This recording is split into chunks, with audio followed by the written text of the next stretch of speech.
This episode of the Deep Thinkers podcast is brought to you by Cradle Pest Control. Cradle Pest Control was founded in 2002. It's been family owned and operated ever since. Their main gig is termites and scorpions, but they do general pest control, weed control, and rodents. When you call in to schedule your first appointment, please mention the Deep Thinkers podcast and you will get $30 off your first service. Again, that's cradlepestcontrol.com. Go ahead and check them out. This episode of the Deep Thinkers podcast is brought to you by Brite Island Outreach. You can visit them at their website at www.briteislandoutreach.org.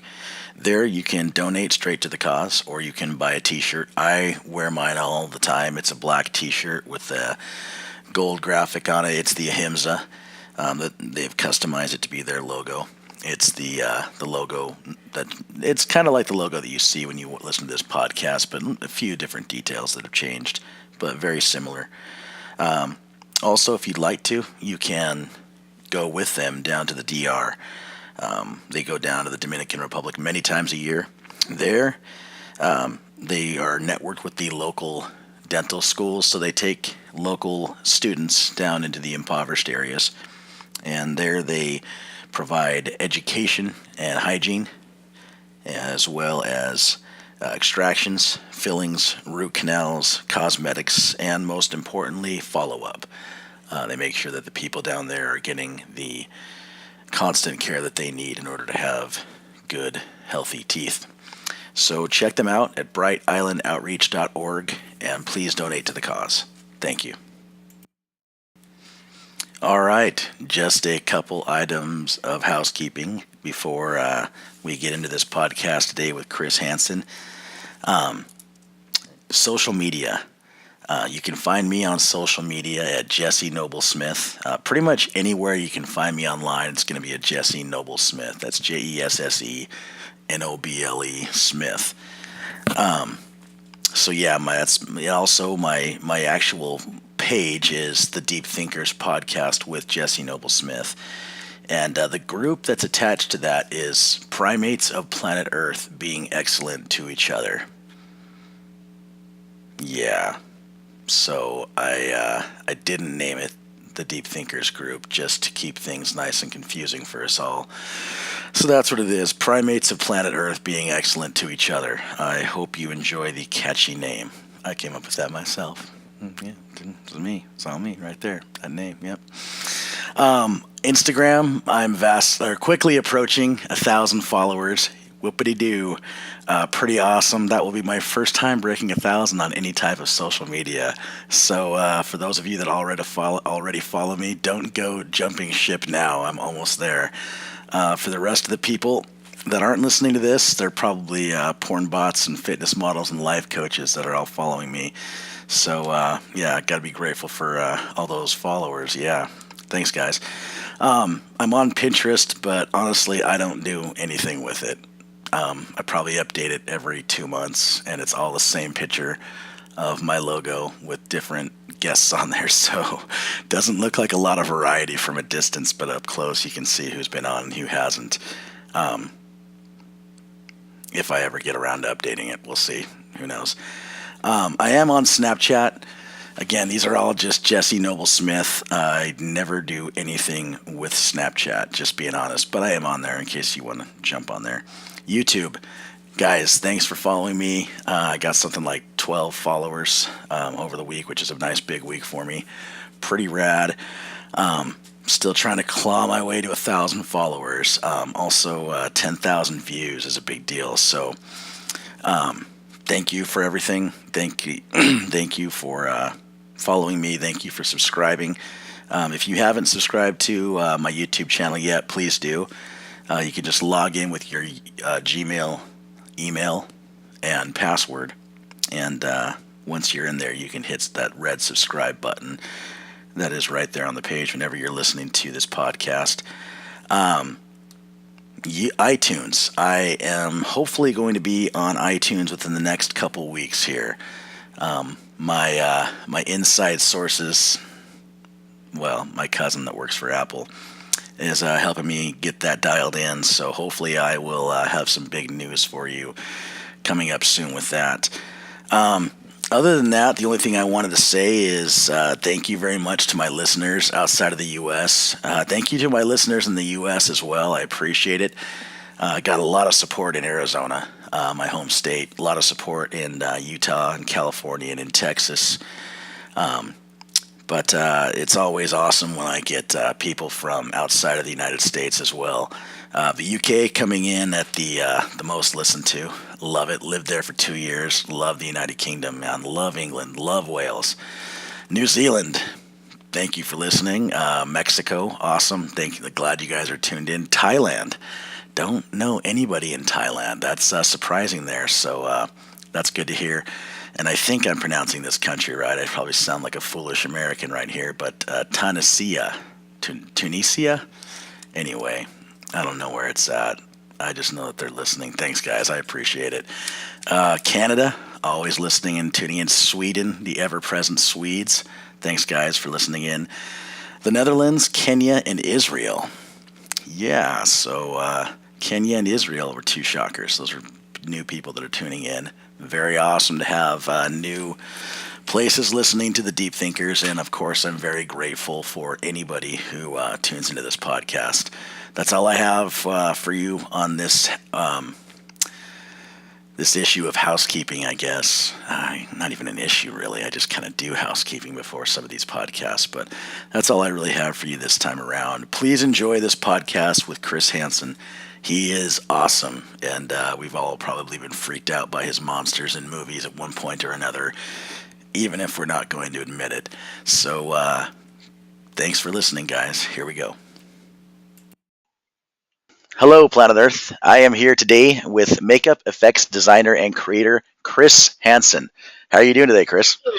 I'm doing good, man. How are you? I am doing great, sir. For those of you who are not currently familiar with Chris's work, you might recognize him from the Squatty Potty Unicorn. That was his creation, that clip that went viral, as well as a current movie he has in theaters right now is Wind River. Shows some of his effects and some of his prosthetics. He also had his hands in and worked on movies like Hellboy, Underworld 1 and 2, Men in Black, and Lost Highway.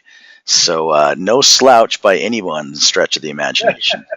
How are you doing there, buddy? Happy Friday the 13th. Oh, thank you. And same to you. I'm slouching right now. I better sit me, up. me too. I'm definitely comfortable. So how does a monster effects movie guy spend his Friday the 13th? Talking to you. Really? That sounds so boring.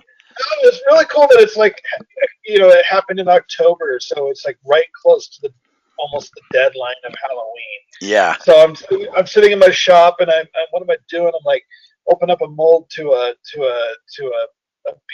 cat beast, and I'm baking out a mold for some other cool creature that I'm gonna be showing at the October evening next week. Tight. Yeah, just up to my neck in monsters, man. That's not a bad way to spend October. And I'm not. What do you call? Friday the 13th only means good things to people in my industry. For sure. It just means it's a great fucking day. Absolutely. Yeah. Especially in October, where we're you're always celebrating the darker side of movie effects and things like that with monsters and scary people. So it's all about fun. There's nothing about it that's, bad luck is bad luck. A bad day is a bad day, for real. But Friday the 13th, it's just cool. The people who love dark entertainment and the macabre, and yeah, it's cool. I hear you. What do you think? What do you think Guillermo Del Toro is doing today? Eating. All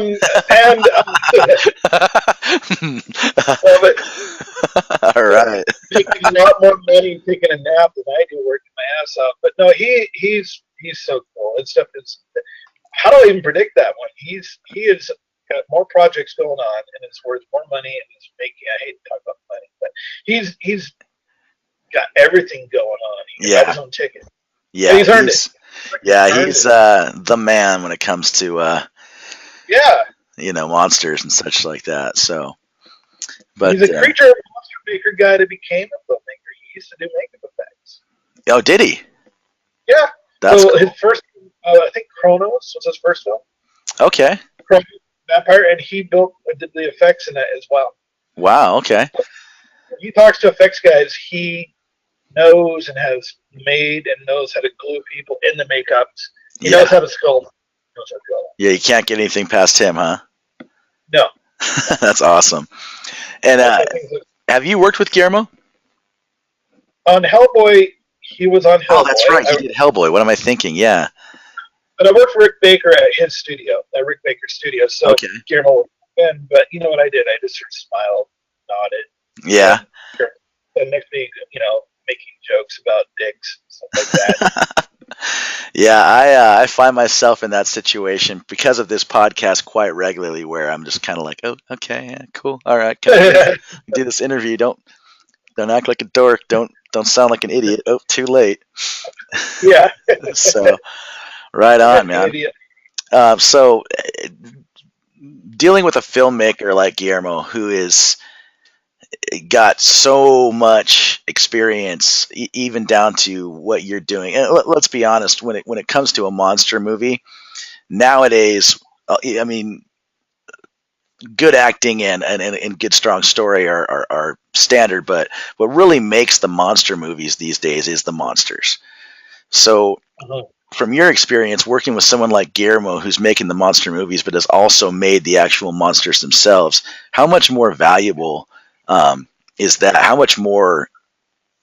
What's it like being on that kind of team versus someone who's just making the movie and has no idea what they're doing on your end? Wow. Every good thing you can think of is what it is.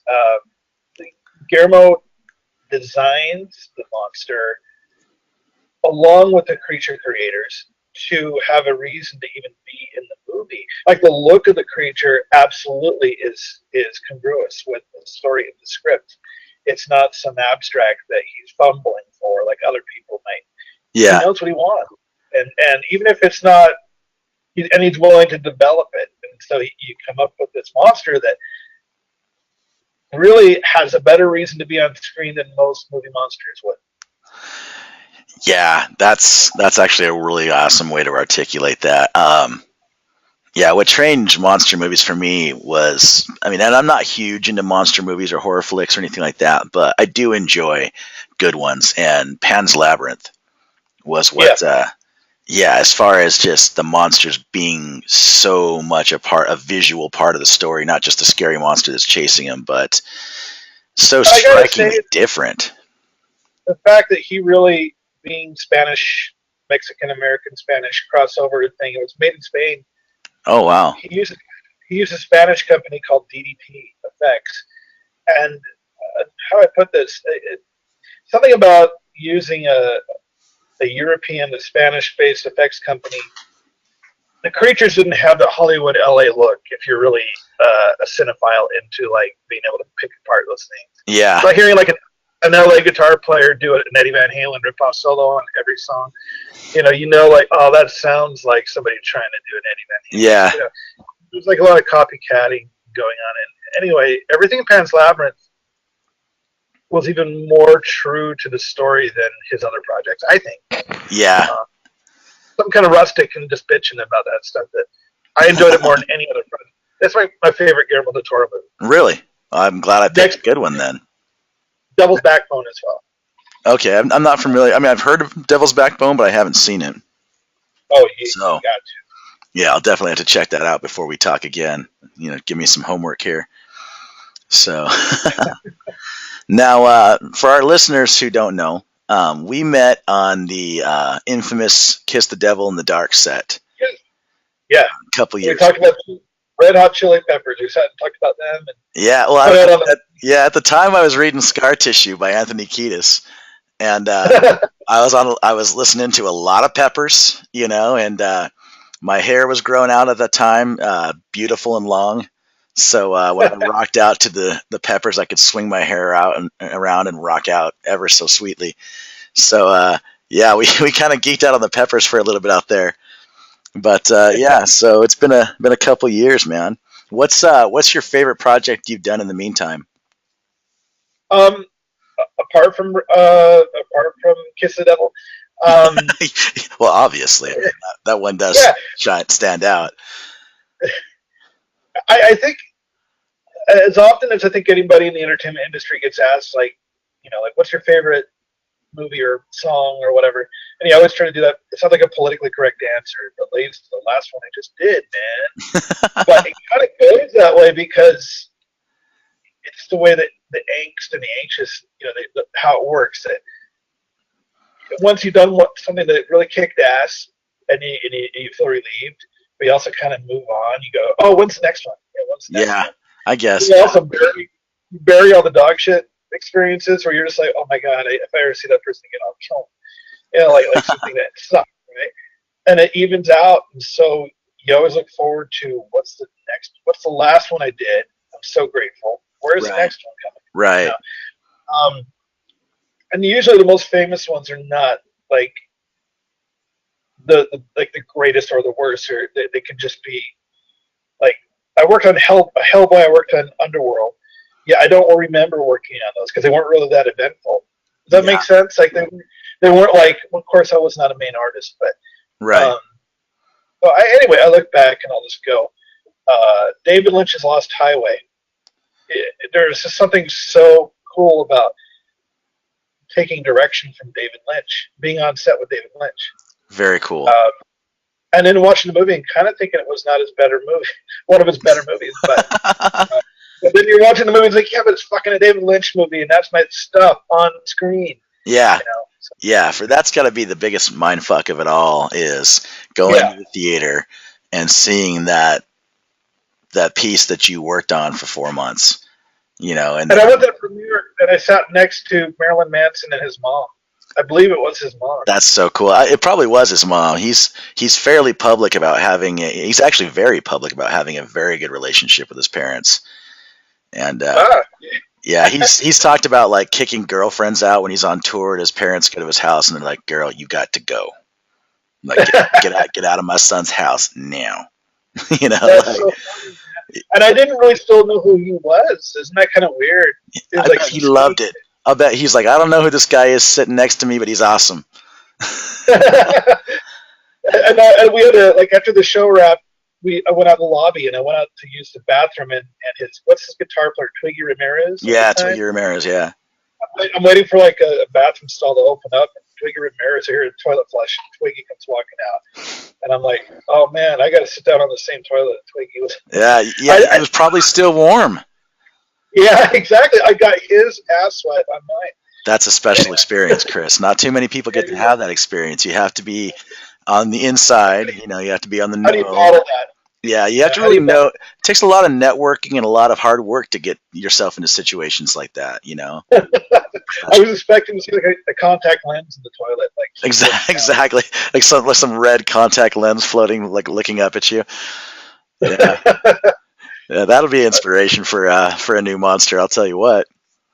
the toilet lens. Yeah, you have some But crazy stuff you post online. Those masks that you put up this month with all the faceless kind of creatures, the kind yes, of the creatures. You know what happened? That was for a guy named Steven Simmons, and he does an October evening here in Salt Lake City every October. that's a good name. And I'll go ahead and share this out loud. I did those basically for free. That's Um, cool. he called up and said, "We're gonna do a short film, man, but you can do whatever you want." Wow. And he thought I was gonna show up in that kind of naive sense of like, "Don't you smear like putty and stuff on people?" No. I make things, but No, sir. I it's am a professional. but in that instance, I thought, well, what in makeup effects and prosthetics, the big part of it is sculpture, Right. sculpting in clay. And so I sat down and I just sculpted two fucked up, faceless, deformed, twisted images very quickly. Dumped plaster of Paris, ultra cal plaster on them, and then yanked out silicone copies and painted them, and then showed up on set the next day. So They basically, look in like great. 48 hours, thank you. And therefore, the whole point is, I had no rules. It was called whatever the fuck I come up with. Whatever I come up with is whatever I come up with. And so I just sort of stumbled on set as usual with no sleep with these two rubber masks, and the one fit one person beautifully and the other one didn't fit the other person at all because it wasn't made for that person. Right. But we just went with it. He was like, whatever. Yeah, cool. Those masks are awesome. Thank you, man.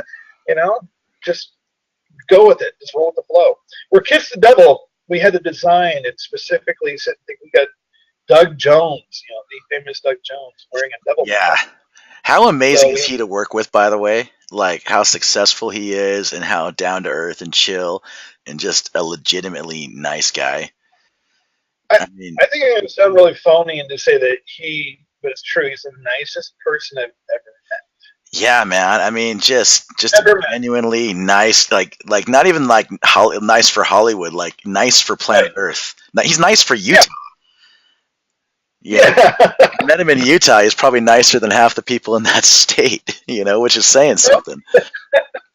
and it's just and you're getting everything. You're getting Hollywood. You're getting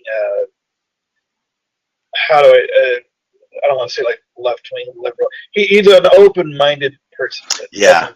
And so, what's crazy too is. Oh no, you're fine, man. You're fine. But what's crazy with him too is like you look at his IMDb page and you type in Doug Jones, and when I talked to someone and said, yeah, I got to meet Doug Jones on a movie set on something I worked on, their first question is, who's Doug Jones? And I say, he's the Silver Surfer, or he's Pan in Pan's Labyrinth, or he's the guy in Hellboy, and they all go, oh.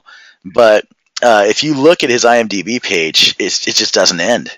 Like he's done this, and then you start going back and you're like, I saw that movie, and you're like, oh yeah, he's that guy in Legion that jumps out of the ice cream truck and goes crazy, or oh, he's the aliens in The Watch with Ben Stiller and Vince Vaughn, or Hocus Pocus. He was the floppy kind of ghoul that they dig up, the witches dig up. Yeah. Oh, remember Batman Returns? He's the tall skinny clown. There's the short fat clown and the tall skinny clown. Yes, people have like tattoos on their body of things that he was. Yeah, he. You may not know his name. You may not know who it is. Or he's a Buffy the Vampire Slayer. I mean, it's crazy. What is it? Hush. He was one of the Hush guys. Yeah. The main Hush, the grinning guy, and yet he comes in, and I'm terrified to want to make everything go correctly. And you're still torturing a human being when you glue all this stuff onto people. Yes. And I even tell people they're brand new to it. They go, "Is this what's going to be like?" And I say, "It's going to suck. You're going to be in a mask. You're going to be glued into it's like gluing like your laundry to your face, Yeah, man. And those guys sitting there forever, just letting you what people are in makeup for an hour and a half sometimes. Oh, that's minimum. Jeez. Minimum. Doug has been through 6-hour makeup jobs. Whoa! Many times. And how long is he shooting after a 6-hour makeup session? 18. 18 hours? Yeah. So it adds up to 24. Where his only sleep is during the makeup application and maybe during lunch, or he can take a little nap. Yeah, he took a nap when I was hanging out with him. Kevin asked me to just say, hey, dude, like all these horns on Doug's head are all fairly precarious.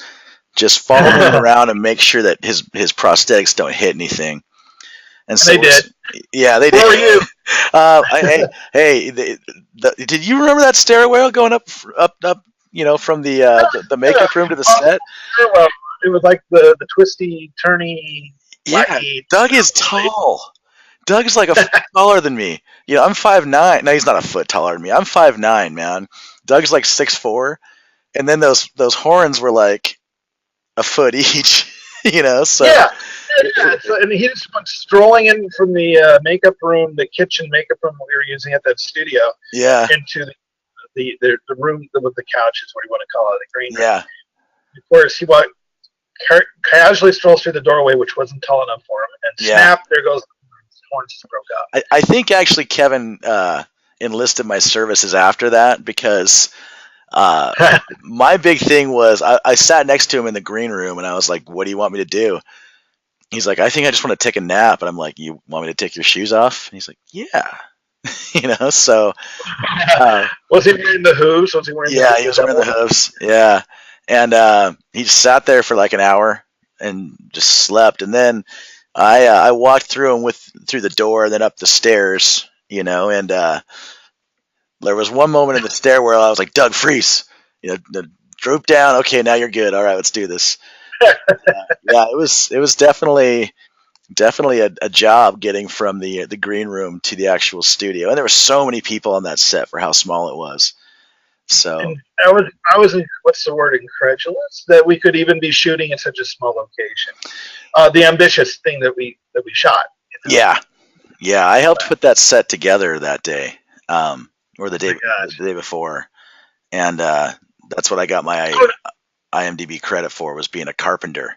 So Oh, really? yeah. Well, I don't know if your listeners can picture this, because how many of the movie itself, Kiss the Devil in the Dark, has not been widely released. It's playing at different festivals all over the country. Yeah. I hope everybody gets the chance to see it. But the filmmaker, Jonathan Martin, another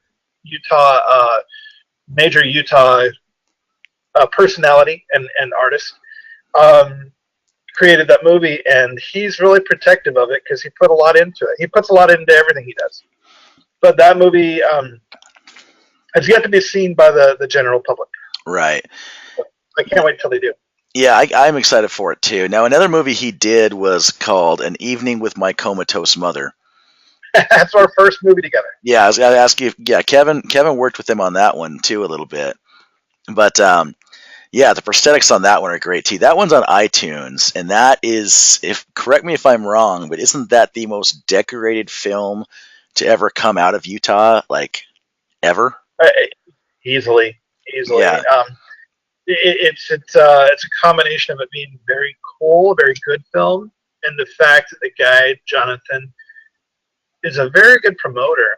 In other words, he took that film and took it everywhere and showed it to everyone and put every continent, right? Yeah. And that's a lot of legwork. You can't hire somebody to put that much legwork into it. You just have to do it yourself. Yeah. So.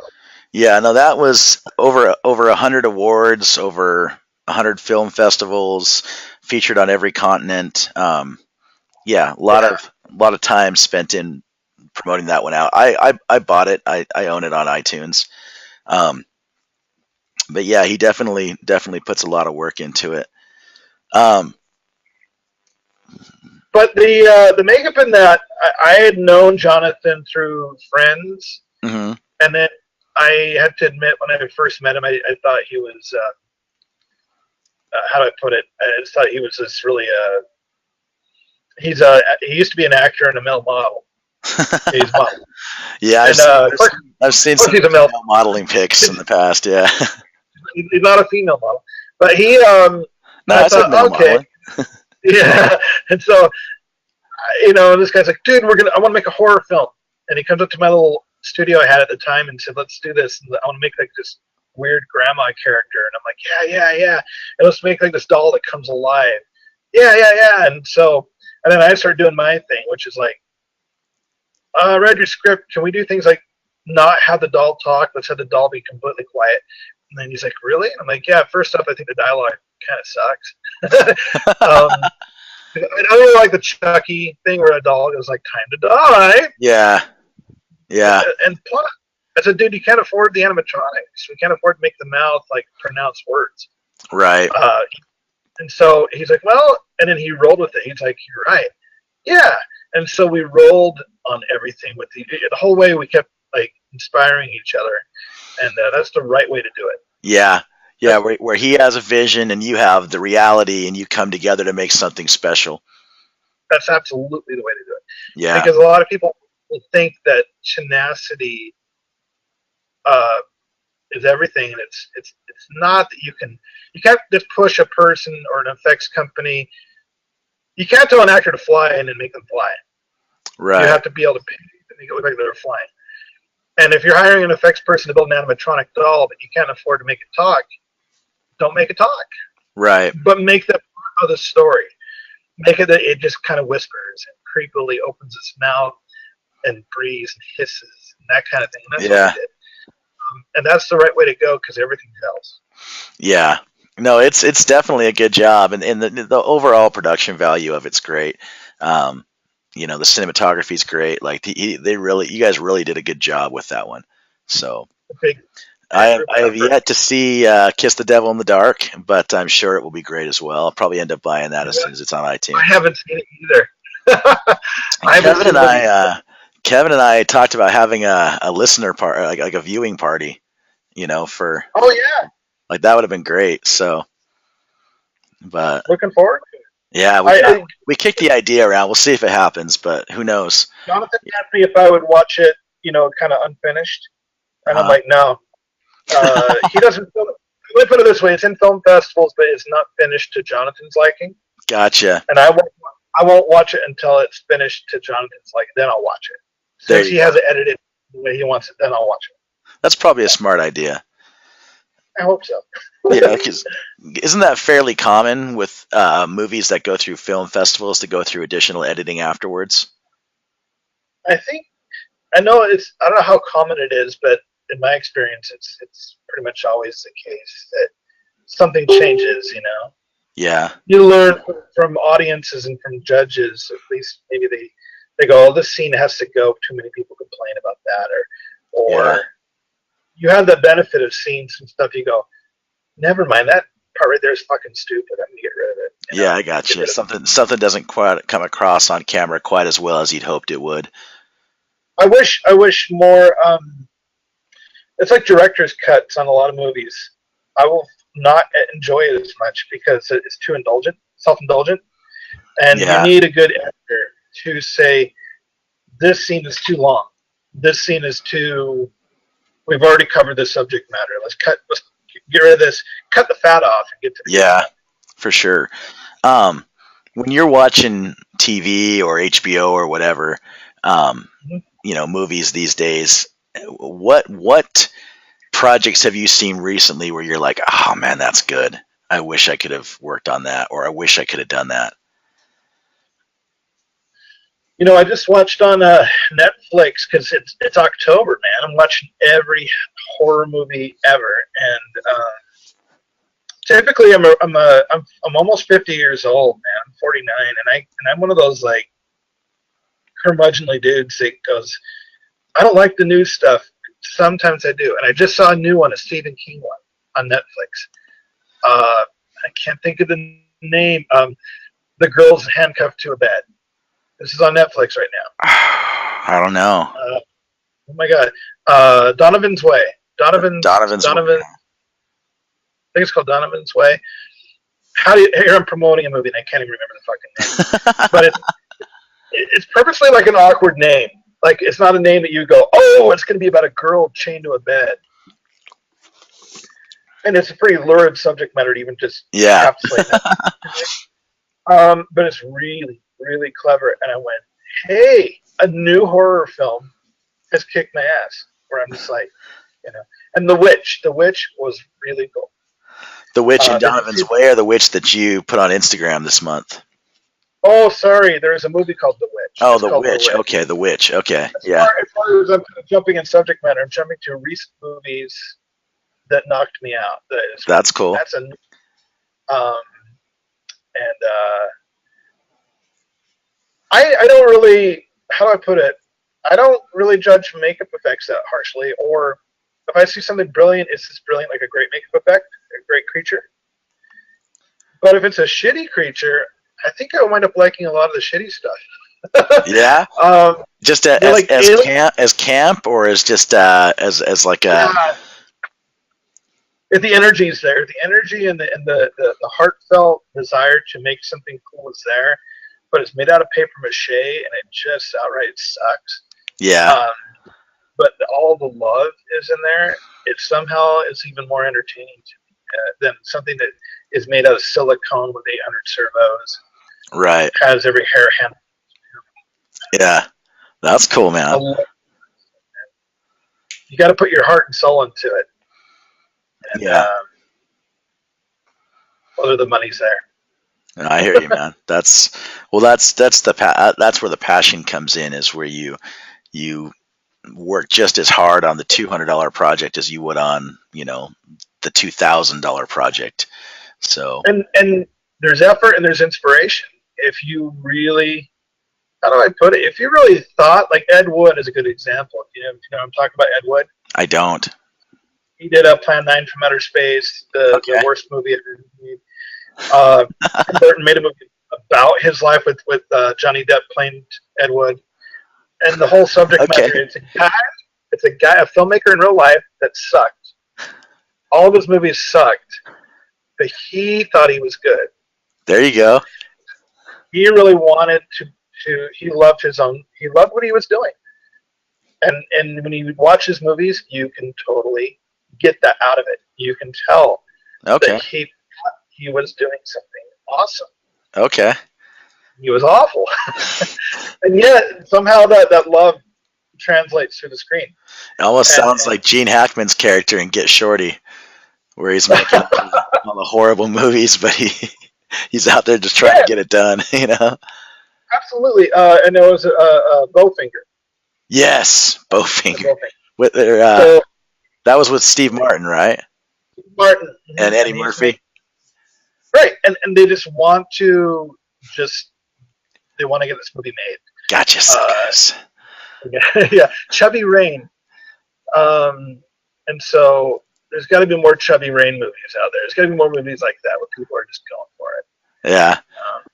And being self-consciously or self-aware of making camp isn't funny. Like Sharknado, fuck that shit. It's stupid.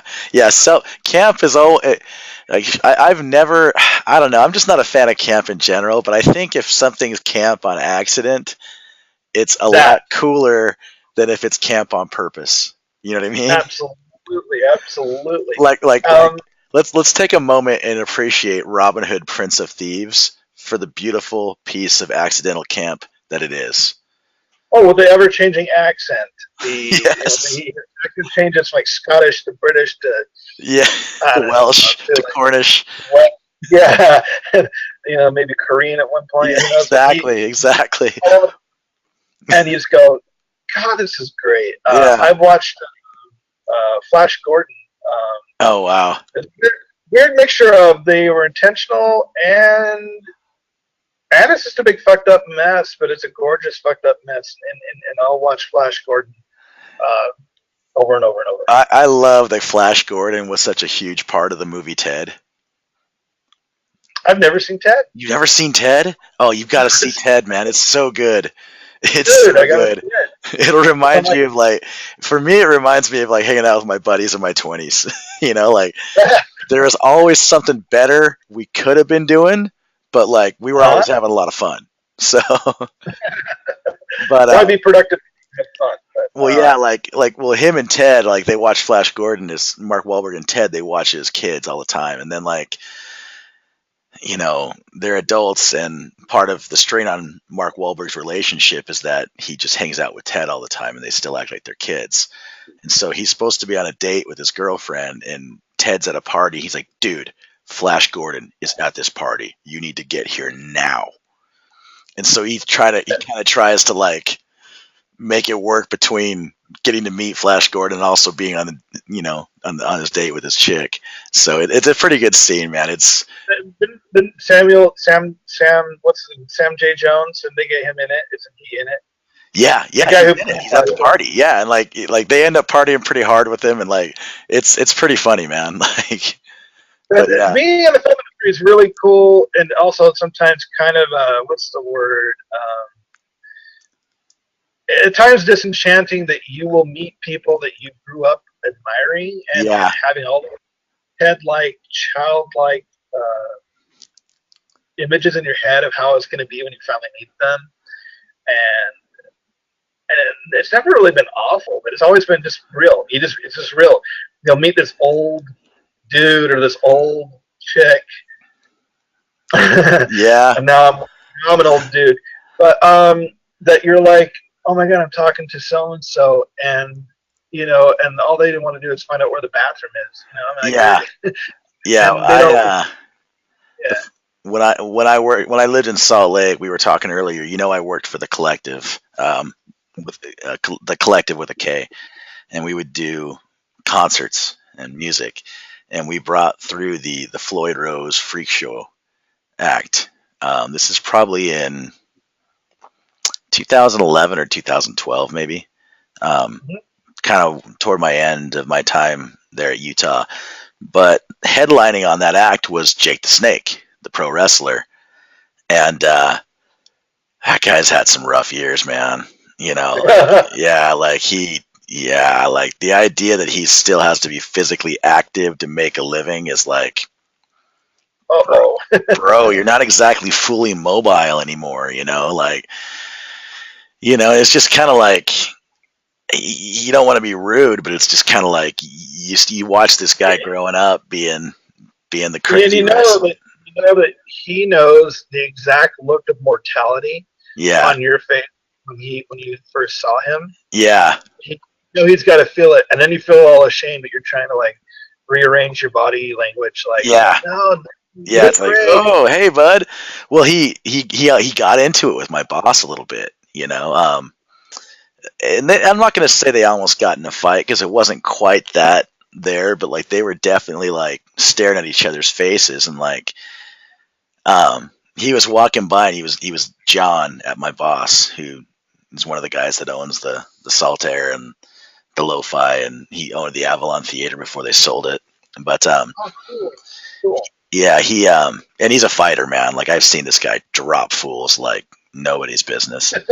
Um, but he's kind of John at him as he walked by, and the bartender looks at him and goes, "Who owned the Lo-Fi?" But at the time, it was Club Vegas in downtown Salt Lake. But he looked at him and goes, "Yeah, I think you could take him." And and Jake looks at him and goes, "Where?" And my buddy just goes, "Yeah, actually, pretty damn easy, I think, too." And they just kind of stared at each other, and like Jake the Snake just hobbled off, and it was just kind of like, man, like, bro, like at some point you got to give up that tough guy mentality and just realize it's just your old guy trying to make a living. Just be cool to people now. Like, geez. Yeah, and not knowing the full story, I respect that every artist. I'm sure you've been through this. Oh yeah, You have to fight sometimes for your, if not for respect on your viewpoint, sometimes it's just respect for your fucking paycheck. right. Something like it's your paycheck. And Yeah, you could have been, I've never been on top of the world like these guys. I've been around those people, but they come away from that, and then now wherever they're at in their career, they've got to, male or female, they got to find that life. niche. Yeah, life is rough for people who are on the other side. And this is like aging famous people, but even if you're meeting people that are still in their moment or still on top, Yeah, it's weird to meet them and to be involved in that part of the process. yeah. There's a company called Kane VFX I Mhm. worked for years. They do a lot the Walking Dead. Okay, It's yeah. Howard Berger and Greg Nicotero. Greg Nicotero produces and directs a lot of the Walking Dead episodes. And Oh, there's cool. Howard Berger. They're a team. And Howard Berger, I just had to drop the name there. It said something funny. We were working on another David Lynch project, separate from the other one I mentioned, Lost Highway. What eventually turned into Mulholland Drive. Oh, tight. It's a classic. But that kind of was a TV series that fell apart Okay. and then became re-edited into a feature film. Okay, that makes a little more sense then, because it's that was one of those first movies that really started jumping around on the timeline. It seemed like it came out around that time, if I'm not mistaken. Right, and actually, it's David Lynch's girlfriend edited it. She's like the hero behind all that. Cool. Yeah. Okay, she did a great job. Yeah. Didn't she? Well, Howard, Didn't they win an Academy Award for that? he was nominated for Best Director. He should Okay. have Yeah. won. But and his girlfriend should have, I don't know her name, should have won for Best Editor. But the point is, Howard walked out into his shop one day while we're all busy working on that movie and probably 17 other movies, because K&B takes on a lot of projects at once. Yeah. And he says, everybody stop what you're doing. I need to say something. Don't ever work for your fucking heroes. Don't ever work for your heroes because you will wind up hating them, and you'll never be able to watch any of their movies again without thinking about how your experience was with them or how bad it was. Yeah. And that, he wasn't getting along at that time. They weren't getting along with the producers and whatever of Mulholland Drive. Yeah. A troubled production, but turned out to be Was an it? excellent movie. Just an excellent movie. Well, it was a TV series that fell apart. And they Yeah. took the footage, re-edited it into a movie. So kind of shows how they saved like a train wreck and turned it into a beautiful. Gotcha. Yeah. But yeah, I'm at past the 25-year mark in my career. Wow. And I mean man. people all the time to be like, hey, here I am in Utah, and I have a little creature shop in Midvale, Utah, and I have people say, have you ever worked on a movie? I'm like, yeah. Yeah, I have. Yeah, that's what keeps these lights on. But people just, like, I thought you were just like a haunted house guy. Aren't these for haunted houses? Sometimes they're for movies. That's cool. Sometimes for short films, or I'll talk about a feature film I just did, and it goes feature length. Yes, it is feature length film. Yeah, I didn't. I mean, I found out during the course of the week, of course, what your resume was all about.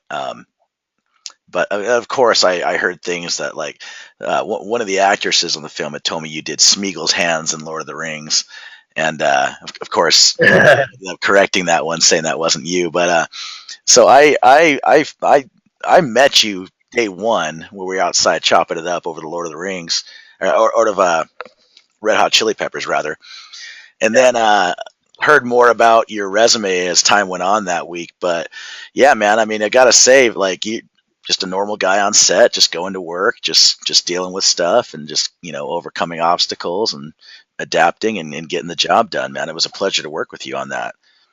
Thank you. And you know what? But that's probably the how do I put it? If when you're in the industry as you're still like an engineer, you're a part of the process. Mm-hmm. The ego is there that you can want to stop with every director and producer and say, "Come on, man, let's film it more this way," and start pretending like you have more say, more power.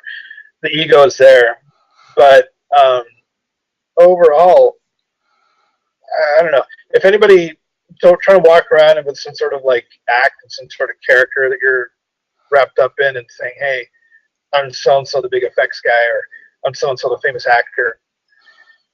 It doesn't make any sense. You just have to get it done.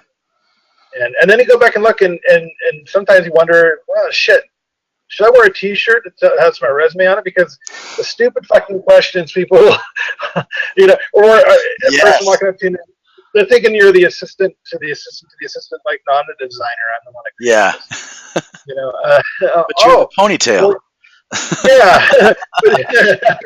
That used to be 100 years ago the sign that you were like the guy in charge. Now it's like it means you're the guy there with like the coffee and cream and sugar. That was me on Kiss the Devil in the Dark. I was the one going and giving the coffee. Did you have a ponytail then? Yeah, you had long hair then. Well, it was about down to my chin, but my beard wasn't as long as it is now. But it was. Yeah, well, there was a scene originally in that movie where there was a group of homeless guys catcalling Sonia as she walked into the house. Do you remember that being in the original script? I was homeless man number 1, and I would have been doing the catcalling. A little bummed out that my scene got cut there. I'd nailed my lines. That's a bit of skirt right there. Yeah, I still remember him. Committed to long-term memory. Professional. Yeah.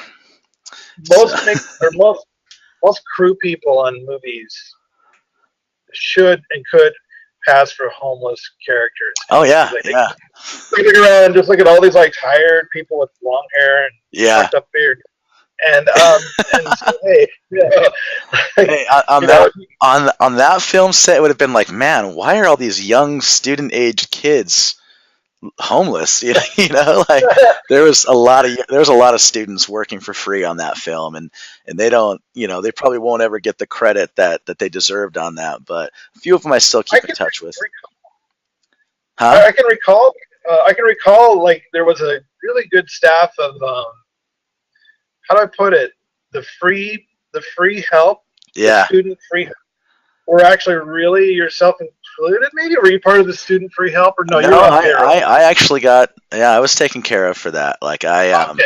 yeah, I got my IMDb credits and everything else like that. So I wasn't quite in that. I certainly should have been. All the free staff was certainly more qualified than I was, but Everybody was pulling their weight though and beyond. It yeah, was really yeah, no one was just free riding. You know, yeah, basically, I was there to do whatever Kevin needed done at that moment that he couldn't do himself.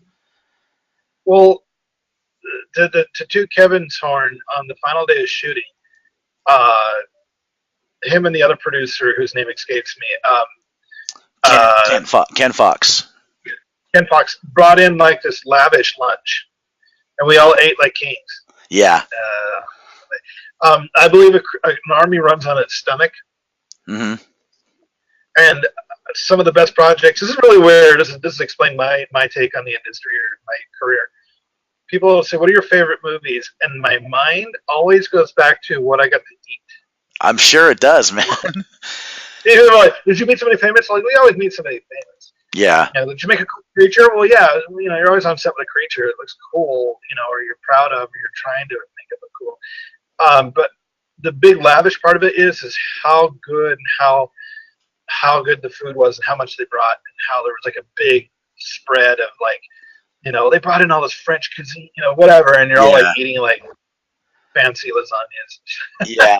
And that's one thing that, that they did. That green room was stacked with food. Um, Yes, it was. and there was food for all I kinds. There was vegetarians. I think there might have even been a vegan or two on the staff, but there was food for everybody there.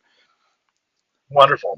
Yeah, Excellent. it was great. And there was snacks for people that needed. I'm not a big snacky guy. I like steak and potato type food. But for people that are snacky people, there was all kinds of little snacks and stuff. But without going overboard, I mean, when the production was done, like the food was gone. Like we ate it all as much Yeah. as um. But yeah, It wasn't laid to waste. I yeah, I went to a colossal Halloween party at Rick Baker's about 10 or God, I don't know, 15 years ago now. yeah, And I'd heard they had spent almost $500,000 on the party.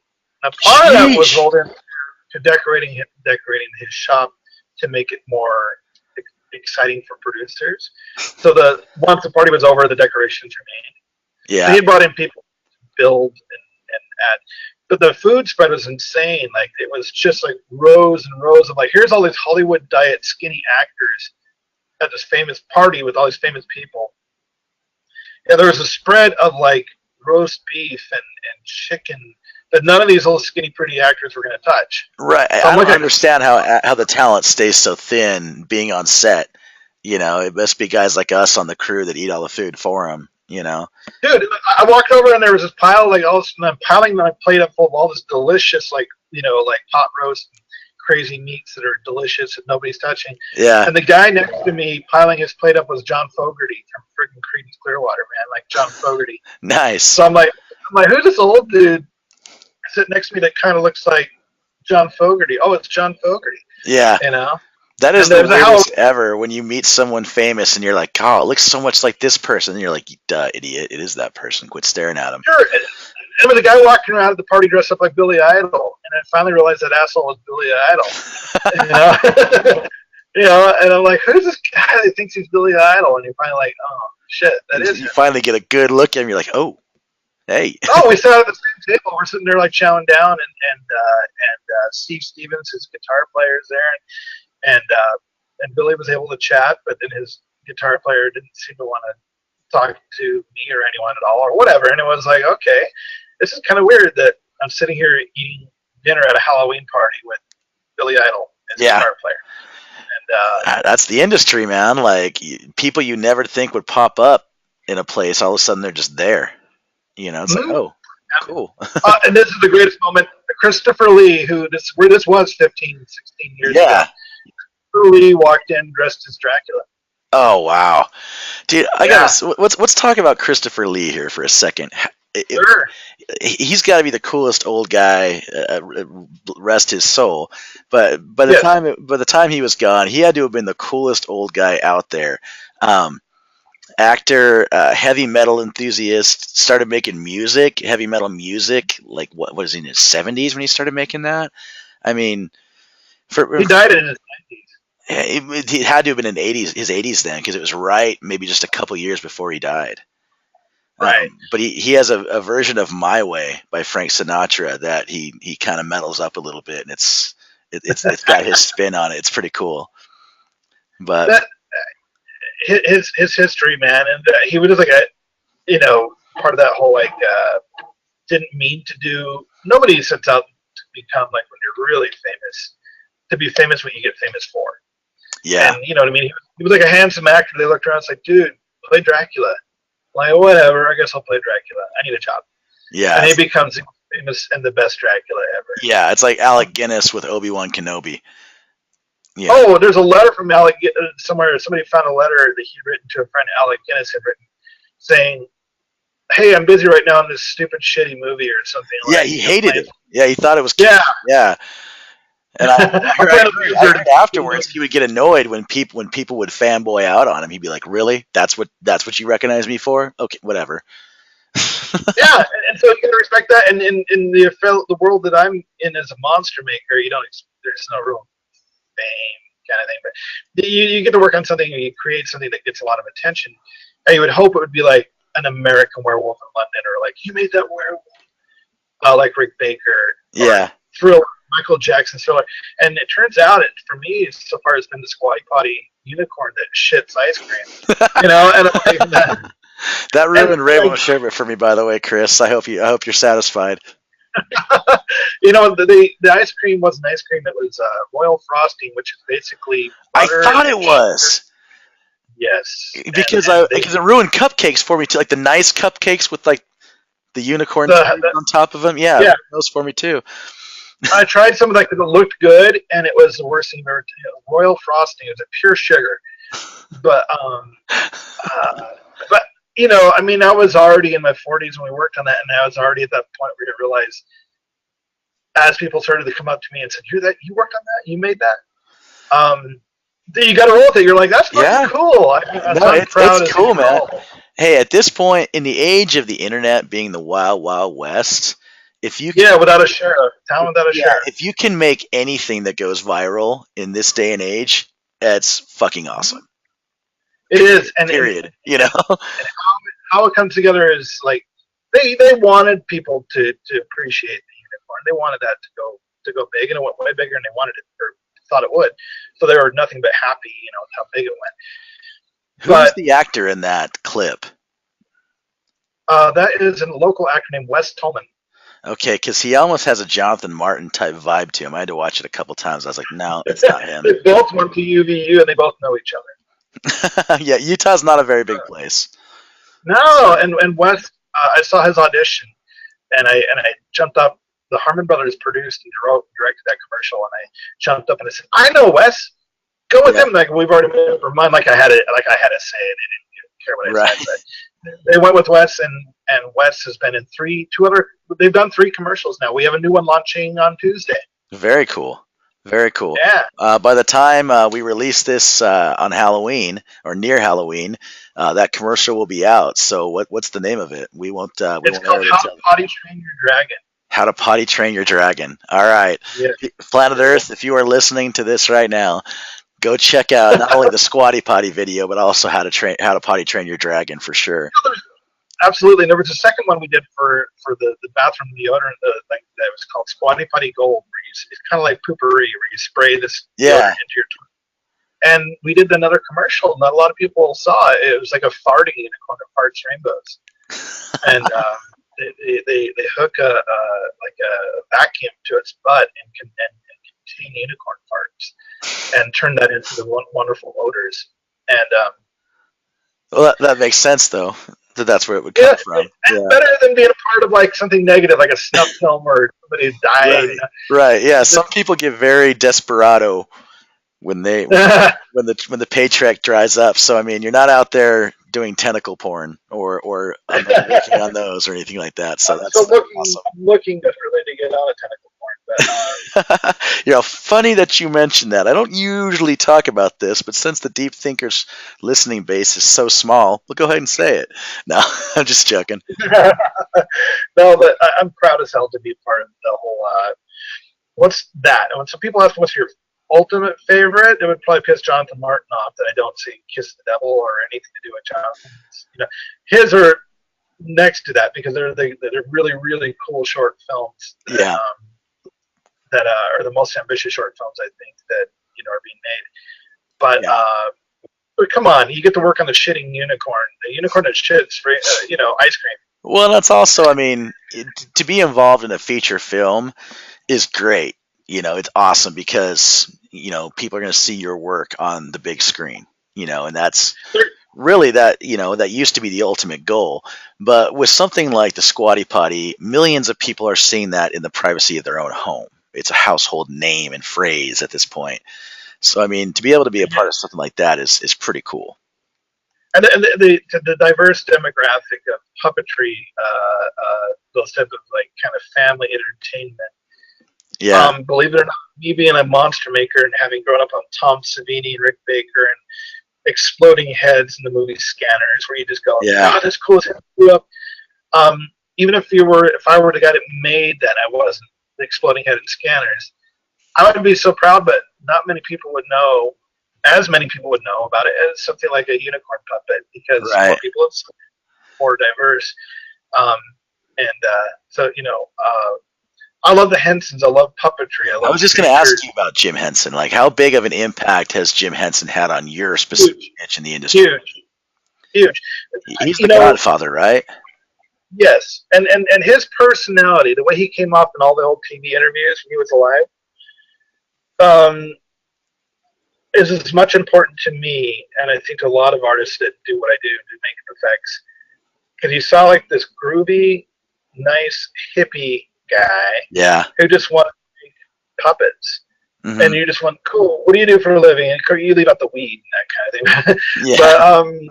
But it's just like it's just some guy with long hair and a beard, Rick Baker and Jim Henson, that want to sit there and make puppets and figure out how to make it look like their eyes are blinking, and how to make it, how to make their eyebrows change shape, and how to make it look like it's pronouncing the word food. Did you watch that reality show with Jim Henson's son, where it was like the who could make the best movie puppets? It was on. I did, and it was a kind of I really wish it would have taken off because it was in some ways a better deal than the Face Off show. Because I like animatronics more than looking at the same. It was a really cool. I'm not a fan of reality show. I was joking around. My last week's episode was Steve Austin, not the professional wrestler. He's actually a black belt in jiu-jitsu. And we kind of joke about famous namesakes. My only famous namesake is Jesse Smith on that show Ink Master, which is not a good reality TV show. But I mean, that was a good show, and like it was forcing these guys to get creative and build things, that they like some of these reality shows where they have challenges and stuff. It's kind of just like, that kind of sucks. But that one I actually had all the makings of being a great show and actually doing something important for the film industry also. It came along at an awkward time where if it had come along earlier, I think it would have taken off. Yeah. And it didn't. But there's some people that were on it that I've become friends with. And cool. And so I'm glad for them. They got recognized. But overall, it was a great idea. But I love Jim Henson. Oh, I did get to work for the Hensons briefly. I did work for their studio in Burbank. Tight. It was a movie called what was it? George of the Jungle. Oh, cool! Yeah, with Brendan Fraser. Right. And nice. So we made the gorilla suit. Oh, tight. Cool. Like I sculpted the feet, all the gorilla feet. That's cool, man. And I sculpted a snake that he grabs onto, thinking it's a vine. Okay. Watch out! And he grabs onto the snake. The vine. That's cool. And and it was so cool because I got there and I'm looking around. I'm like, where's all the Skeksis? From Dark Crystal, and everybody go, oh, England. Like, oh, where's all the stuff from where's the stuff from Labyrinth, man? It's in England. Oh, where's all England? British? Those were all British productions. Oh, so the Henson, they had a British company and they had an LA based company. I worked for the LA based company. And so all the shit that I really wanted to see was in England. Yeah, aren't they remaking the Dark Crystal, or is it the sequel they're making? They're doing a kind of a Netflix series. That movie scared the crap out of me when I was a kid. Good. I was a gentle soul, man. That and Labyrinth both scared the crap out of me. Like, I was like, those are kids' movies, huh? You serious? Oh my gosh!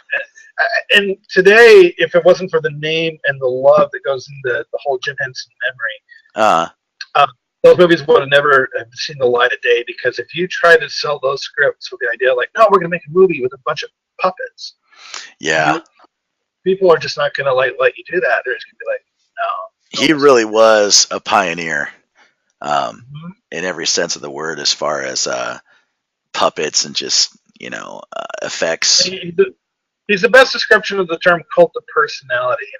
The whole, everything about him was. Do you think his personality translated into it? Do you think that if someone had come along that didn't quite have that easygoing, laid back, friendly, nice guy personality like Jim Henson did, do you think they would have had as big of an impact on the industry? No. Yeah. No. You have to. If it was the opposite of that, if it was somebody very, self-promoting and very pompous or anything like that, or even or something crazy like Richard Simmons, where it's flamboyant. Right. I think it would have exhausted itself very quickly. Yeah. Yeah, he definitely timeless, man. Definitely timeless. Like the two of the biggest cult classics in the cult classic genre are the Dark Crystal and Labyrinth. Absolutely. And I got to say, like, when I only worked there for it was like about a 3-month gig. There was I think an animatronic engineer there. His name was Jim Henson or something that sounds like Jim Henson. Yeah. And they're working, and I hear the secretary call over the loudspeaker, Jim Henson line 1, Jim Henson line 1. And I'm like, what the fuck? Does she not know? Yeah. Totally, she knows. I hear people call every day looking for Jim and not knowing that he's dead. And I think she's going to get fired. Oh my God. Like, is someone playing a joke on me because I'm the new guy here? Yeah. And then some guy gets up and goes answer the phone and wound up learning his name was Jim Henson or something that sounds like Henson. And I was like, oh, good. That, and part of me had a secret hope that he was really there and he was actually alive. Yeah, that he had faked my head spun around. Yeah. I'm like, he is alive. Look, there he is, now. Yeah, I think if I were to say, 2016 was a rough year for celebrities. And last year, yeah. Yeah. I the one person that, like, if we could bring back Alan Rickman, oh my God, like that was a tough one. I was like, oh man. David Bowie, did we lose David Bowie last year? David Bowie was he early 2017 or was he 16? I think he was 16. Yeah. Not just part of that. And the thing is I don't listen to that much Bowie, but it's going to sound really cheesy, but there's almost like, to me, that Bowie was bigger than human. Yeah, he was bigger. David Bowie was bigger than David Bowie the musician. He was bigger than David Bowie the cult of personality. He was Bowie. He was bigger than Ziggy Stardust. He was bigger than it all. Like, it really is. And so when he died, when I heard he died, there was that long second where I paused and I went, can he die? Yeah. I didn't.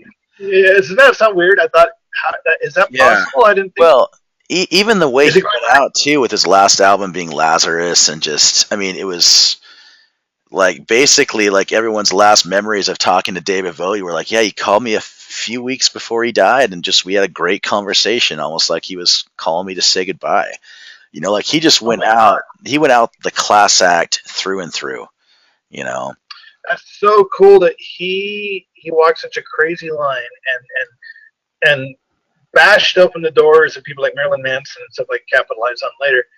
And yet, in the end, for the last 20, 30, 25 years of his life, he was a classy gentleman in every sense of the word. I've never heard anybody talk shit about him in real life. You know what I mean? As far as like you hear stories, and not that I know a lot of famous people, but online and on TV, you hear stories about people sharing stories about other famous people. And you never hear anything that's not classy about David Bowie. You know, he's always. And strangely enough, in a way, his early part of his career was like kind of like comparing him to people like Marilyn Manson being influenced later, is that he did a lot of unclassy things in a sense when he was first getting known. Right. He was very overt in destroying the lines of sexuality or the gender roles or whatever you want to call it. So whatever you could say might be quote unquote tacky was part of his act back in the day. Made him famous, and once he hit the top, instead of becoming like some people a pompous bag of shit, it became more of a true relaxed gentleman. Anyway. Yeah, it was more of like I've attained this notoriety. I don't have to try so hard to get it anymore. I can just sit back and be the person that everybody wants to love. You know, right. And so we've lost a lot of celebrities in the last few years, and I think maybe it's also because of it's just I hate to say it, but it's just kind of that time. People we loved that changed the whole entertainment industry during the 60s and 70s are now in their 70s, and they're going to be dropping like flies because that's just the way nature works, and we're all going to have to witness it on Facebook and on Instagram. That's the crazy thing is when a celebrity dies, it's boom, instant, right in your face now. Sure. And it's such a just to champion the concept that you just mentioned, these are people that became larger than life personalities in the 60s and 70s because there really was no one like them before that. So the whole concept of the superstar is still a fairly new concept. I mean, you had Hollywood celebrities, you had music celebrities before the 60s, yeah, for sure. But there was just a couple. You know, you had like the one guy in this industry and the one woman in this industry. Now you've got so many different mini industries that have emerged with a handful of superstars in each of them. And because of social media, they are all household names now because people are enjoying them in their homes. And then, boom, when they die, it's instant reporting. You know. By the way, let's do a little R.I.P. for Tom Petty, man. That one sucks. I love Tom Petty. Tom Petty is another one of the people that, like, am I going to sound wrong for saying that, or I don't want to sound like a jerk, but he was, from everything I've seen and heard, a total down-to-earth dork. He was like a dorky guy. He was just a goofy goon of a guy who created all this memorable music that is huge in our memories and our history. Yeah. And every interview I thought, boy, he's just a kind of a klutz, you know, just kind of like a goofy guy. No signs of all that success in his demeanor. Yeah, he was just a doofus that made it huge, and it never seemed to have changed it. Yeah, and then after he made it huge, he just settled into the likable role. It's guys like Mark Hamill. Like when you see footage of Mark Hamill interacting with his fans, he's accepted that he is the prince of science fantasy, science fiction fantasy. You know, he's accepted that role, and rather than be annoyed by the fame and by all that, he's accepting of it, embraces it, and it makes you even love him even more. Bill Murray is doing the same thing. Oh, Bill Murray. Yeah, Bill Murray. He can either run from the crowds, or he just runs to them and make it available to the point where, in some ways, it's going to make life even more relaxing for him. That he can not like I can't go outside today. People are going to want to talk to me. He wants to talk to people. No, and like 2 years ago, he was at some festival, I think at Red Rocks, and like the crew later was cleaning up after the festival was done. They're like, "Who's this old guy picking up trash?" And they walk up to him. "Oh, Bill fucking Murray. Hey, what are you doing here picking up trash? Like, oh, just kind of hanging out. It's like, okay, dude. Like, but yeah, I mean, yeah, Bill Murray, like, all he has to do is just keep doing what he's doing. He could never make another movie in his life and just be him as he is, and he's never gonna not be an American sweetheart.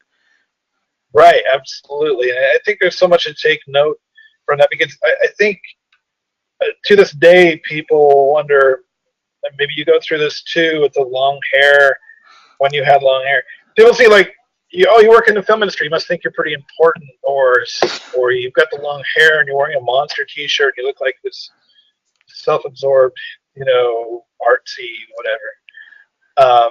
I get that. I'm sure you've been through that too. A little bit, yeah. And the truth be told is just like, hang on, man. First off, a lot of people that get in the entertainment industry are usually, and myself very much included, very socially awkward. Not at all about going out and being like the life of the party or whatever. But you get into it. I got into it because I want to make rubber monsters. I want to make monsters. I want to make creatures. Yeah. My idea of fun is sitting there with clay and realizing that 8 hours have gone by and all I've been doing is squishing clay around. Yeah, for sure. People are like, how's your day going? I'm like, I don't know. Is it daytime? What time is it? Like, yeah. When we were setting this up, you're like, dude, like, you want to record this at 8 a.m? Like, that's the middle of the night for me. I was like, oh, my bad. I go to bed at 3. I went to bed at 4 last night and wake up like at like almost noon, and just that. So, and I gotta say, like, I think even some of our great celebrities we've been talking about have come from that same sort of background that they played music because they wanted to play music, not because they wanted to be famous. Right. Rick Baker is the most famous effects guy. He is the guy. Yeah. And, there's a lot of fame and a lot of imagery that's associated with him, but in the end, he is absolutely a dork that wants to stay indoors and make their little monsters. Yeah, for sure. He's like the poster child for like the fame and the whole deal. But well, really, if I'm putting together a power team for a film project, I don't care if my monster and effects guys are wearing slip-on Vans and 7 jeans. I really don't care. I don't care if they've got the gift, the gab. The only thing that I care about is if they make sick monsters. Right, right. And usually the ones that are making the sickest monsters are the ones that are holed up in the lab for 7 or 8 hours, focusing on this monster's elbow. And I got a comment on because I get asked this a lot. Hey, why don't you go on Face Off? And I'm not a fan of reality television because I think a lot of that stuff is made it a spectator craft, a spectator art form. And shows like Face Off created like people want to live in the persona of whatever that reality show's like focused on. Like, hey, you got sleeve tattoos of Frankenstein. You must be a great creature maker. And the truth be told is no, it's just some asshole sleeve tattoos and monsters on it that happen to have the gift of gab on a show like Face Off. Right. And it's not relative or indicative of their talent, be it whether they're really good or not. And sometimes they're not. And so I really wanted to kind of throw that out there that I could never go on a reality show and try to promote, a part of me that, like, you're looking at me on your computer probably. I don't know. Can you see me on your? I can't see you right now. No. No, I obviously turned it off because I look like a dude who hasn't slept in a month. Dude, I know what you look like, bro. It's all good. We're friends. Why would I go on a reality show and have people point cameras at you and say, like, hey, we want the viewers to respond 85% to how you carry yourself and speak and look. Yeah. 15% on what it is you create. I'm like, no, I'm going to be 120% about what I create. Yeah. And that goes up to people that ask me about getting into the industry too. Like kids that want to get in. Yeah. What type of advice do you have for young people or people who are fresh into this industry and want to, like, this is what they want to do? What type of advice and if you have any unique perspective advice that they might not get anywhere else, what would you say for people? I will say something that I think that sadly it's becoming unique or becoming less heard. And it sounds very condescending, but it's true. You'd better be practicing and you better be good. You better work at this. And you say, I want to do makeup effects. And here's my rude ass reply. Do you do makeup effects? Yeah. Or are you just wearing a makeup effects t-shirt? Yeah. You know? Are you dressed up like an effects guy or girl? Or do you sit at home and do you sculpt characters that have anatomy, forms, and detail? And can you make a mold that gets a really nice blending edge so you can pop out a silicone or foam latex piece that feathers in? And people, if they look at me cross-eyed and confused, like, why is he talking about this? Of course they do. And they have no pictures, no evidence of what they. I'm like, right then and there. Whether if you're a good person, you really want this to happen, or some sort of psychotic liar, and there's a lot of those out there. Yeah. People just lost in like trying to emulate like a persona that they've seen on Instagram. Mm-hmm. You better sit down and make this happen. You better sit down and work on this. There's no way you can't get somewhere if you don't wind up being a really good sculptor. Yeah. Do it. Clay is cheap. Clay is cheap, you know. Sit there in your house, in your kitchen, in your garage, in your apartment, and sculpt, sculpt, sculpt, draw, draw, draw. Grab anybody, your ugly next door neighbor, your roommate, and put the makeup on. And I'll put it out there. The passion has to be there. Passion is not going to get you where you want to be. Does that make sense? Passion and talent. Passion and talent. Talent can be cultivated and needs to be cultivated. You need to work on it. You need to work on it. You need to work on it. And in the loneliest hours of the night, you need to know that you worked on it. And when you finally show people something, you're also emotionally prepared that some people are going to shrug. Mm-hmm. Other people are going to look at it and get it and know that there's 10,000 hours of sculpting that went into the, or mold making, that you made it happen. Going around and telling people that you're passionate about makeup effects doesn't mean shit. Yeah. You have to show it and deliver. And you can do that at home. You can do that on your cell phone. You can that's a wonderful thing about Instagram. Make good use of that. Don't use it to promote your double talk about your dreams. Take pictures of what you've done and self promote with your art. Like, keep posting it. My entire Facebook page, you'll never read a single political comment. Yeah, you stick to business, man. Just put up a picture. Yeah, put up pictures of just, hey, check it out. Here's my new monster. Yeah, and let's throw out your Twitter, your Instagram, your Facebook, and are you on YouTube too? I mean, let's throw out some. Where can people find you on these social media platforms? Right now, I've been just exclusively a Facebook guy, and then I got on the Instagram. So on Facebook, I am Chris Richard Hanson, Hanson. And if you go to my page, you're not going to have to sift through all sorts of like posts about Donald Trump and bullshit. You're just getting monsters. Yeah. That's one thing I love.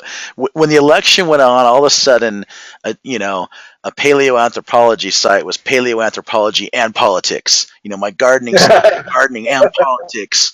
Like, I was just like, man, I want to just read about, artichoke plants on this site. Now it's talking about politics too.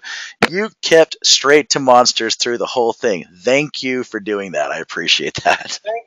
Thank you, and you're welcome. Because it's like Fangoria magazine, which changed my life as a little kid. It's now it's gone. You can't buy it anymore.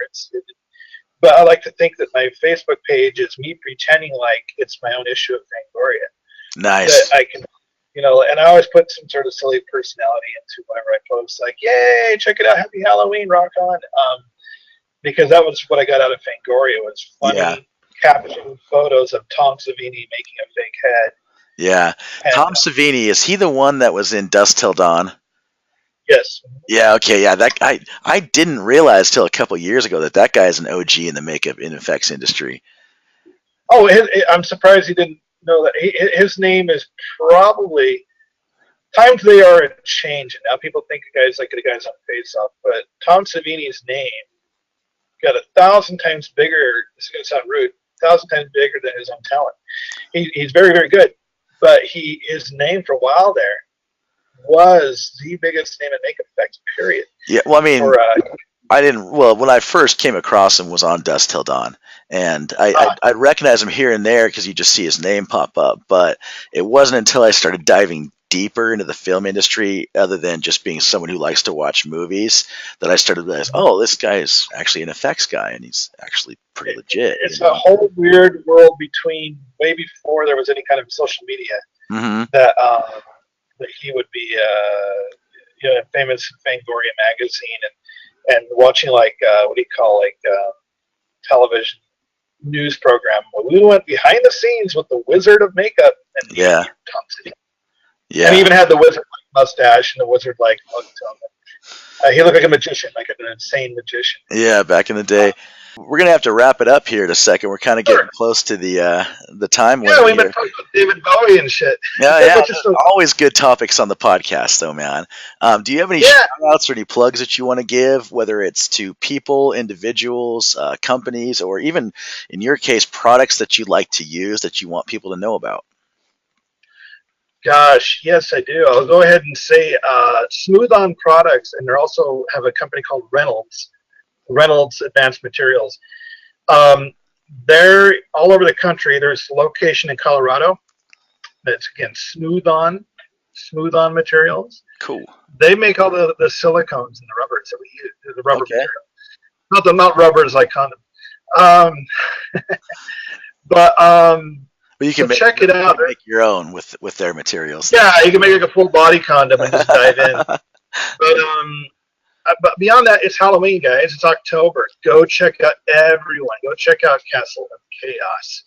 Go check out Fear Factory.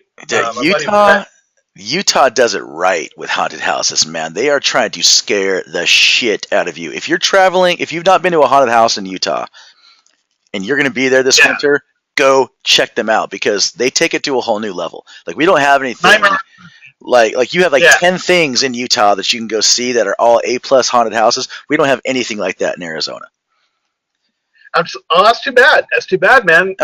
We have a couple things that are good ones and scary ones, but I mean, in Utah, like, they're gonna get you like even if you don't get scared, your typical haunted house in Utah is gonna get you 4 or 5 times. It's going to entertain you. It's going to entertain you, and it's something reflective of the culture and the church and things like that. There's the backlash. There's a backlash of people loving the whole Halloween horror thing. Oh yeah, Utah is the best kept party secret state in the country. Salt Lake has a great party scene. I was going to tell you, back in the '80s, Motley Crue and Rat and all those famous like metal hair bands. I would read all their interviews back when I was into that whole deal. Yeah. And you'd read Nikki and Motley Crue and all. They say, "What's your favorite place to party in America when you're on tour?" And they would always say Utah. Utah's a great. I lived there in Salt Lake for 6 years. I lived down in Utah County for a year. But yeah, man, like, if you're a single guy in your 20s and 30s and you want to have a great time, and you're not in Utah, you really need to like go there and check it out. I had a great time living there. It's not the barren wasteland of loneliness and backwoods ass kind of hit. Whatever portrait might be painted by not being. When you hear about Utah in movies, they always just kind of make jokes about it being some sort of awkward religious place. There's that element full of pioneers and meth addicts and farmers, but and really we have all that. We have more. We have also, the party scene. We have haunted houses. We have, so big shout out to the haunted houses all over. All over. This is the way I describe Utah to people real quick, Chris. I say it's like Los Angeles without the Hollywood glam and without the edge, because it's, for such a small town, it's extremely diverse because the Mormons go to the 4 corners of the world. A lot of them marry women and bring them back, and they bring their families back, and then somebody in that family opens up a restaurant. So you're going to have great food from all over the earth, and you're going to have little mini pockets of cultures from all over the planet, and it's awesome. Absolutely. Absolutely. So And I get asked all the time. I lived in Hollywood for 13 years, worked for Rick Baker, worked for the Hensons, and then people say, "Why did you leave?" And first off, I'll say LA got to the point where it sucked. yeah, LA sucks. That's rude to say. Some people love it there. I did not. But Utah's awesome. That's Yeah, why I came back. Utah's awesome. I mean, And you're right up there in the mountains. Like, you got the four seasons. The snow, even though it does get snow, it's not as bad as most places that get snow. And in for the sure, I grew up summer, you've got like Ohio. 1 week over 100 degrees. It's awesome. So it's that we have all those options going on. And like you said earlier, the fact that the edge or that there's an angst that's created by us not being LA Hmm. that has why I think why we produced so many talented, exciting people and projects like Jonathan Martin's movies, or like we have famous rock bands coming out of here all the time. Yeah, Um, the Used, and Imagine no, the yeah, Killers. no, they came. Yeah, No, the Killers came out of Provo. So did Imagine Dragons. They came out of did out they? of Mormon. I didn't. Yeah, I knew that they were connected to Utah. I didn't know they were Mormon or out of Utah though. That's I cool. don't know about the religious connection, but it creates that we have a Yeah, lot going on, yeah, for and so sure. the parts that might make somebody might say makes it quote unquote suck is at the same time what makes it awesome. Yeah, And everybody wants to have a good time and make monsters. It's Halloween. It's Halloween. Everybody wants to make haunted houses. Everybody's made a haunted house. Even if the haunted houses suck, there's options all over. So go see Nightmare on yeah, 13th. Go see Castle of Chaos. Go see Fear Factory. Go see Asylum 49. Go see all those, and I want to shout out to all of them and say, enjoy the Utah Halloween horror culture. We're gonna go see the Halloween Expo tonight, nice. at the Sandy Expo Center, and it's there's a lot to enjoy out here, and I'm glad to be like the local monster guy who gets to, send me more free tickets to your fucking shows, guys. Don't make me pay. Yeah, man. Let Chris give you advertising by his mere presence just being there. Like, it's money well spent. That's good marketing money. So There you go. If you see it, if you see a guy in a monster T-shirt, in his late 40s walking around, that's me enjoying the festivities, and I want to come check out what everybody has to do. But I'm real proud of like all the different haunts and all the different filmmakers that we have here. yeah, Real lucky to be a part of it. right on, man. I'm happy to have you on, man. I'm happy to have met you on that project, and happy that we were able to keep in touch. You're gonna have to come on a couple times a year, man. We'll talk more about this. I wanted to talk to you about Rob Zombie and some of the stuff Oh that yeah, he does, but we're kind of out of time. But I'm a absolutely. big Rob Zombie fan. I think he's awesome. So We can right talk about on. that later next time. Yeah, absolutely, man. Probably won't be around Halloween because I'd want to talk to you sooner than that. But we'll have to meet up again soon. We will. Thank you, man. It's been great Thank doing you your show. Oh, for sure, man. Thanks for coming on. Planet Earth, thank you for tuning in today. Check out Chris Hanson online, and above all, be excellent to each other. Rock on, man. Rock on, brother.